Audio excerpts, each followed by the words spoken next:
muchísimo, muchísimo de qué hablar. Le pido a don David que nos grabe porque mire, híjole, una situación terrible la que sigue ocurriendo desafortunadamente en la Franja de Gaza. Ya se unieron todas las voces, todos los pues directores de Naciones Unidas para denunciar el genocidio, para exigir un cese a las hostilidades, un cese al fuego. Algunos, muy poquititos políticos en Estados Unidos, me parece que solamente es un senador y como 10 congresistas piden, imagínense, ¿no? De todos los que son, piden un cese al fuego. Continúan los asesinatos indiscriminados de niños, niñas, mujeres, personas de la tercera edad, civiles en lo general. Existe esta circunstancia terrible y lo peor de todo es que un funcionario de alto nivel del gobierno de Israel planteó que podrían utilizar armas nucleares. Ya fue suspendido, ¿no? Pero pues eso no nos dice nada, ¿no? Un ministro en Israel dijo que un ataque nuclear en la Franja de Gaza podría ser una opción. Y bueno, sobre esto, el querido docente académico, el doctor Eduardo Sabugal, nos comparte en su videocolumna La Luneta esta superviolencia de un Estado nuclear. ¿Qué tal? Soy Eduardo Sabugal y esto es La Luneta, videocolumna para Sin Censura. Superviolencia de un Estado nuclear. Esta columna la escribo con dificultad. Me acabo de enterar del fallecimiento del doctor Enrique Dussel, a quien justamente citaba yo en la pasada columna. Esta luneta debiera tratarse sobre el genocidio que sigue llevando a cabo el Estado nuclear de Israel y sobre la marcha que el domingo se realizó en la Ciudad de México, haciendo eco de los muchos gritos que reclaman un alto al fuego inmediato en Medio Oriente, y que en muchas marchas y concentraciones en diferentes ciudades de todo el mundo se ha venido repitiendo. Alto al fuego contra civiles inocentes e indefensos. Alto al fuego inmediatamente porque nos duelen las y los palestinos que han sido asesinados de la forma más cruel y cobarde.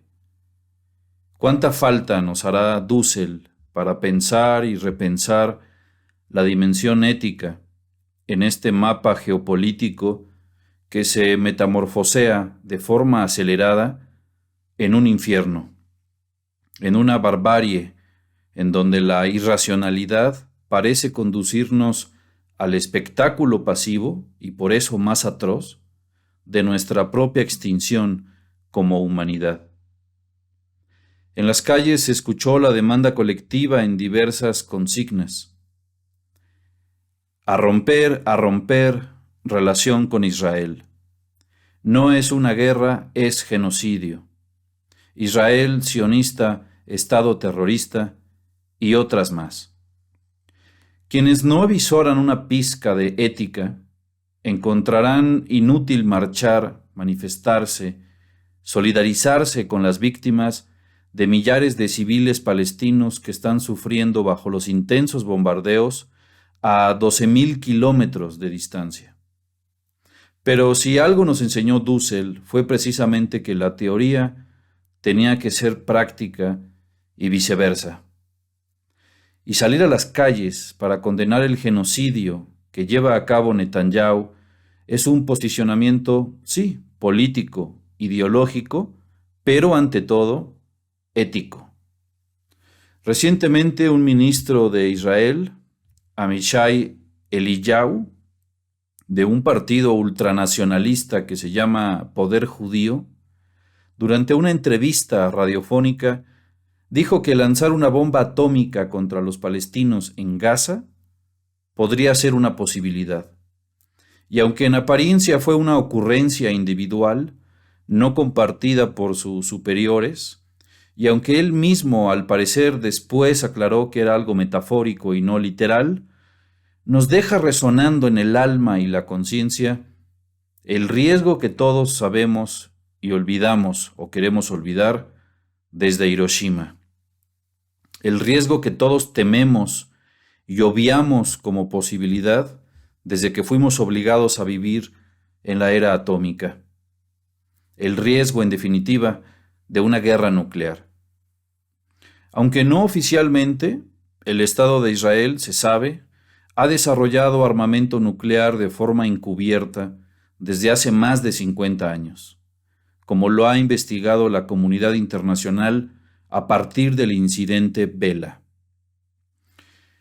Nos estamos convirtiendo en un triste monstruo colectivo que ha perdido la memoria humana, como lo predijo José Revueltas, quien sabía, desde 1968, que para entender las coyunturas históricas era necesario estudiarlas dentro del contexto atómico del mundo, pues en la era atómica los contenidos de la realidad quedaban alterados y subvertidos a la capacidad armamentista de tipo nuclear.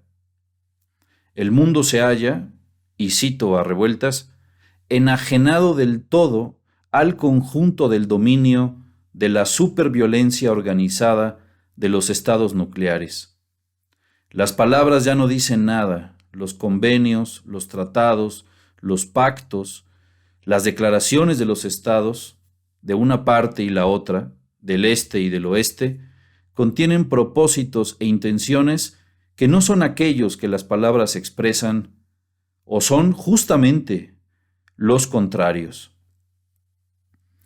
Vivimos ya, como lo explicó Revueltas, en una correlación de fuerzas entre estados nucleares que no tienen ningún contenido de clase, y para poder superar esa etapa, si es que aún es posible, y éticamente tenemos que pensar que es posible, tendríamos que luchar por la libertad, no de unos países u otros, sino luchar por una libertad, como decía Revueltas, unívoca e indivisible.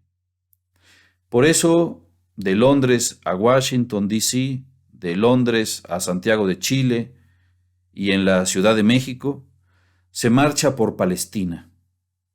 En un texto titulado Libertad y técnica en el mundo contemporáneo, Revueltas escribía: la irracionalidad imperialista, al realizarse y afirmarse en una devastación atómica ya ocurrida, ha creado al mismo tiempo su contrario dialéctico en la libertad, que aparece como la primera y única necesidad humana sensible, despojada de su contenido de clase, que haya podido darse jamás en una sociedad dividida en clases. Es decir, la única forma de oponerse a la irracionalidad del totalitarismo tecnológico-político al que nos ha llevado esa coordinación técnico-económica del capitalismo más salvaje, desde Hiroshima a la fecha, es la de pensar teóricamente una sociedad distinta, pero también realizarla prácticamente, que sea una sociedad irrestrictamente democrática y libre.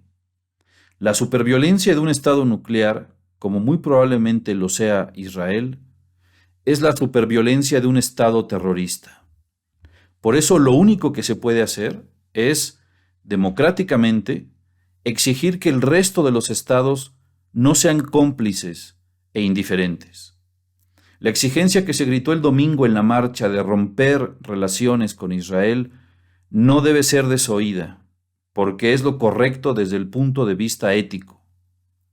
Bolivia, un país hermano del sur, que dista mucho de ser un estado capaz de una superviolencia nuclear, ya lo ha hecho. Hay desde luego un freno pragmático, político o estratégico de tomar una medida así, sobre todo por nuestra vecindad con Estados Unidos de Norteamérica y por las posibles repercusiones o represalias económicas o hasta bélicas que una medida así de radical pudiera tener contra el propio país. Pero eso no debe impedirnos seguir pensando y actuando éticamente. Ante la violencia de una superpotencia, debemos oponer la coacción legítima de liberación. Ante un genocidio que lleva un mes ocurriendo ante nuestros ojos, oponer el reclamo, la exigencia de justicia, la demostración práctica del desacuerdo con el dominador que pretende exterminar al dominado. Terminaré citando a Dussel, a quien nunca dejaremos de consultar.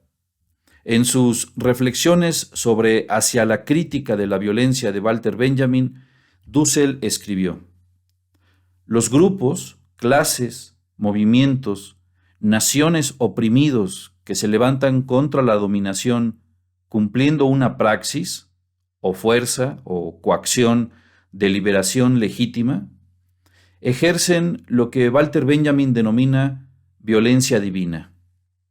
La violencia mítica, trágica o moderna, que parte de una descripción del poder político como dominación y no como poder obediencial, diría Evo Morales, se origina efectivamente en la violencia injusta como instauración y permanencia de un orden opresor fetichizado, la totalidad totalizada donde el otro es asesinado como Abel.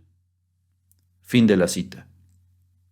Hoy, después de las miles de toneladas de explosivos que han caído sobre territorios palestinos durante todo un mes, después de los miles de niños y niñas asesinadas, de hospitales, escuelas e iglesias bombardeadas, después del uso de fósforo blanco contra civiles, quizá debamos romper relaciones con Caín.